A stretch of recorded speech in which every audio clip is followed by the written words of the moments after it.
setup. Once in New York, everything was going great. I was enjoying my family trip and spending time with my husband and parents.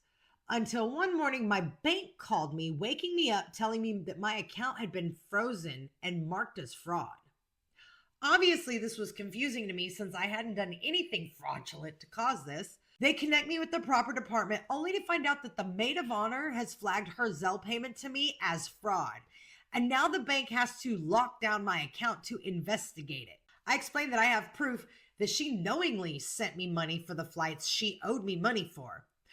I sent the proof, and they said it should have been enough to clear my account and stop the fraud investigation. Long story short, a week later, and we're back home, I still don't have access to any of my money. At this point, I had called the bank 5 different times and made zero progress, so I threatened to close the account altogether, and they unlocked the account instantly since it was proven that I didn't commit fraud. Though, because of the whole ordeal, Zelle has locked me out from ever using them again and gave the maid of honor her money back. So now I'm out even more money for this entire party, which has now gone over $2,000, which fine, everyone pays their share, and my husband and I would be mostly paid back. Now that I'm back home, I try to get the rest of the bridal party hype for the weekend away. I put together little games for them to play in the chat thread so we can get to know each other since most of us have no friendship with each other. The only person any of us know is the bride. I give them the itinerary complete with a spa day, apple picking, and a bunch of bride-themed games. I ask that everyone solidifies everything in the next 2 weeks, since then I would be going out of country on my own honeymoon.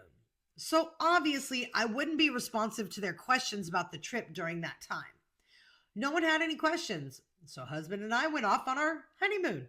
During our honeymoon, I get a text from one of the bridesmaids, late 20s, early 30s. Would you guys pick me up from the airport at 12:15 a.m. Thursday night?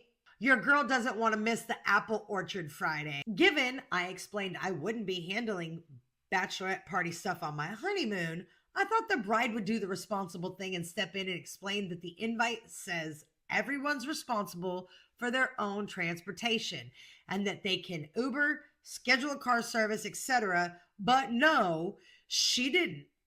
So bridesmaid responded with, I'll take no response as a yeah, LOL. Since bride didn't answer, I took the time at 3 a.m. local time for me, 2 p.m. in the afternoon for the chat, and said exactly the following.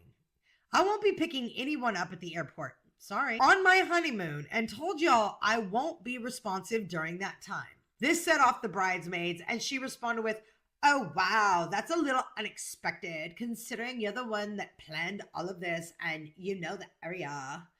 I'm not comfortable taking an Uber at 12:30 a.m., but I'd be more than happy to chip in for gas as needed. I can change plans and fly on Friday and Uber during the day alone. As far as your honeymoon goes, I see you've been posting often, so I assumed your phone worked for text too. Fuck off, bitch. She's on her honeymoon. She doesn't owe you communication, you salty hoe. So I responded with, everyone's flying in at different times. If everyone coordinated flying in together, that would be one thing. But running back and forth to the airport isn't on the schedule. I'm not a chauffeur. Uber and Lyft have it now where women can request women drivers for safety and comfort. I offered my home, not to be everyone's lackey for the weekend. I'm sorry, I'm not comfortable driving around on dark roads in the middle of the night anyway. Yeah, my phone works, but I'm enjoying my time with my husband not working on this. I asked months ago not to have to worry about any of this on my honeymoon. I was also supposed to just be helping plan, not doing the whole thing alone and running around to get everyone. That was never asked of me from the start. Given all the bullshit I've dealt with for this trip, I didn't think this was all that bad of a response. However, all of a sudden, everyone in the chat is going off on me, telling me I need to be more respectful. Maid of Honor decides to tell me I need to work on my entitlement, which is hilarious because they're all the ones feeling entitled to me driving them around all weekend at their beck and call. I say, okay, whatever you say, I won't go back and forth with you out of respect for the bride. They keep going after me, and I say that none of them know the full extent, to which I'm told they do know the whole story, which tells me that I am going to attempt to just continue recording this and hope to God that I can tie these two videos together, because I'm not starting the story over again. They keep going after me, and I say that none of them know the full extent, to which I'm told they do know the whole story, which tells me that Maid of Honor and Bride have told everyone else Maid of Honor's side of the story and not anything the bride actually told me privately, because that would make Bride look bad. I was told that I took over as Maid of Honor, which I didn't, nor did I want to. I simply did what Bride asked of me every step of the way and got her permission every step of the way. In response to the argument, Bride then sends, "Honestly, I'm over all of this and don't want to deal with it. I appreciate everyone and all they're doing of traveling for me and Liv offering her house to us and all the stuff that she's done to make it a fun weekend for everyone. But I don't want to do any of this. I'm not going. I'm not going to be uncomfortable around everyone and feel awkward with all of this. This is supposed to be an exciting time for me and be made all about me, and it's not. I should be the one being selfish in this since it's my time. And right now, this is me being selfish. I don't want the trip. I have nothing but respect for you all and appreciate you all individually.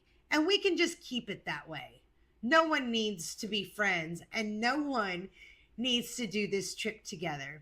It just won't go well. I'm sorry to you all, but I'm not going. Oh, hell, bitch, you be getting a fucking invoice for me for the full cost of what I spent. You talking about how you're allowed to be selfish because it's your wedding? Hello. This woman is on her honeymoon and is getting fucking hammered by your people. Get a grip. I go and text the bride asking if I was being rude. Bride agrees that nothing I said was really out of pocket, but Bride also didn't do shit to defend me or say that I was doing what she asked me to do. I try to swallow my pride and just make the best of a situation since the money is spent and I can't get it back anyway. My husband and I offer to take bride and groom up anyway and make it a couples trip. They agree and seem to be excited for it. This past weekend, the bride, the groom, and the maid of honor went on a little weekend trip, which I know Bride was hyped for, so I was happy for her and understood that she was busy, so didn't expect to hear from her about the trip that we had planned. But yesterday morning, she canceled that, which fine. At this point, I see we're not friends. Otherwise, she would have stood up for me even minimally instead of letting me get eaten by the wolves. I haven't responded yet since I wanted to speak with my husband on the matter first and haven't had time to do since he's been sick and sleeping. Am I the asshole if I were to ask the bride and groom to pay us back for the party they asked us to plan, then cancel despite knowing I can't be refunded for anything? I'm going to tell you, at the very least, I'd be sending her a bill for everything.